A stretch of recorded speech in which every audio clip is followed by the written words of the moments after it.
We as faculty often teach lecture courses, and we suppose that we are engaging our students insofar as we put questions to them or invite questions from them. We call it discussion. Yes, it involves a few students. They represent some tiny fraction of the whole. The rest of them sit there. It is so different in a reacting game. The faculty member virtually disappears. The students take over. They don't think of the faculty member much at all. And the level of involvement, of commitment, of passionate intensity is entirely unlike what one will discover in any other class. I think in a lot of classroom setups, you really are under a lot of pressure to not speak in class, and reacting is the opposite. It requires you to become involved with this as if it were real history, as if you were really living it. It's sort of putting the students in charge and seeing what develops. Yeah. And the professor there. Steps back. Yeah, he's there sort of as a referee more than anything else, and he just lets us go through the material and go through the issues and let it sort of develop naturally. The teacher is not the focal point. The students are, so there's more of a burden on you to do your job as a student.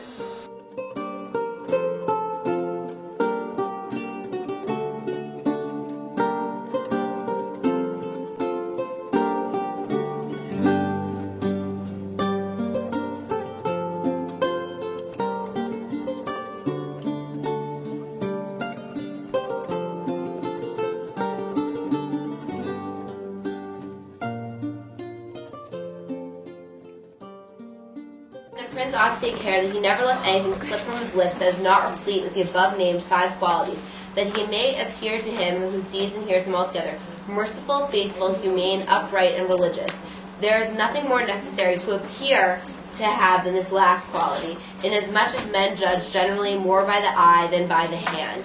He is telling you to appear to be pious, telling you to lie to your people, so that they think you are something while you're in fact something else, so that you keep your country stable while you're in fact lying. And to keep your country stable. As it is stated, however, it doesn't matter if your country is stable if you are going to go to hell. As stated in Proverbs 13, a righteous man hateth lying, but a wicked man is loathsome and covetous.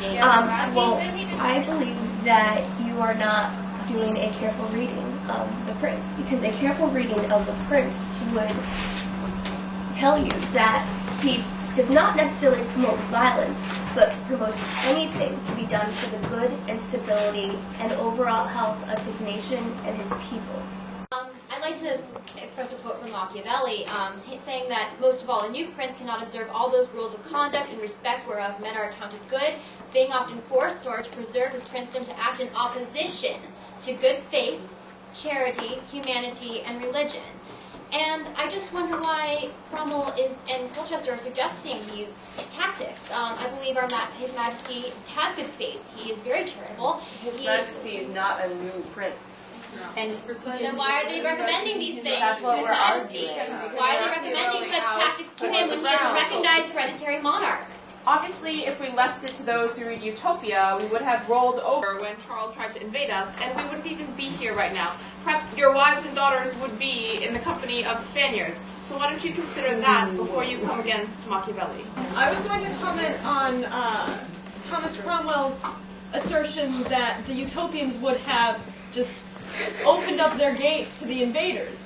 The Utopians, they defend themselves against invasion. Erasmus actually agrees that we should have military advisors, so we should not just lay down and take anything. Obviously, we're not disagreeing. Erasmus says this. Do you have faith in the other leaders of the world as much as you do in the faith of your king? I don't trust them. I don't know what they're thinking, and I'd rather be prepared than have something that could devastate our country. I think that, wouldn't you honor King Henry's decision and King Henry's might in defending our realm? Wouldn't you just leave him to seek the adoration of people? A point for the Machiavellians in the room. Passing this does not mean that we actually have to espouse these values. This just sends a public message to the people saying that we are not in favor of usurpers attacking the king. It doesn't mean that the king can't use Machiavellian policies in his foreign policy. Why can't we also pass it saying that, you know, even though we do believe that our realm is great right now, and look outside of our realm at the other dangers that may come to Particular pass. liberal theorist espouses the overthrow of hereditary kings, and we live under a hereditary king. There are measures that you must take as a king to secure your land and to move forward and move outward. And I think that we as England should be looking at acquisitions of foreign territories, because I think we have the potential to be the greatest empire that's ever lived. And I just cannot. Berkshire. I believe we can do this without the help of Machiavelli, though.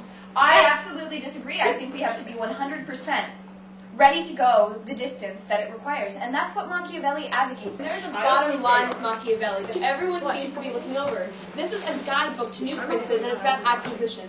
This is completely about, this book supports treason.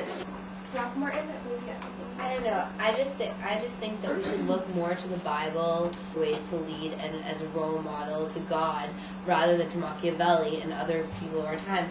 For as it says in the Bible, and rend your heart and not your garments, and turn unto the Lord your God, for he is gracious and merciful, slow to anger and of great kindness. If God is like this and he is the greatest ruler, why can our king not follow in his footsteps?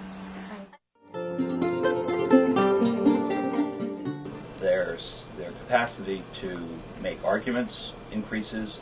Their capacity to speak, both formally and off the cuff, is much improved. They take a kind of independent responsibility for the work they do in a way that really is quite impressive. I would say that this class also improved my writing ability. And having to write 10 pages per game, I mean, I wound up writing 14, but it's a lot of work, but it's completely worth it. Just having to write speeches and give speeches, I think, is really good experience. I had never had to do speeches for any sort of class before. And I think I learned a lot about that sort of writing, because it's a very different kind of writing than you do in any other class. You're writing a paper because you believe in this, and you need to express that you believe in this, and this needs to get passed.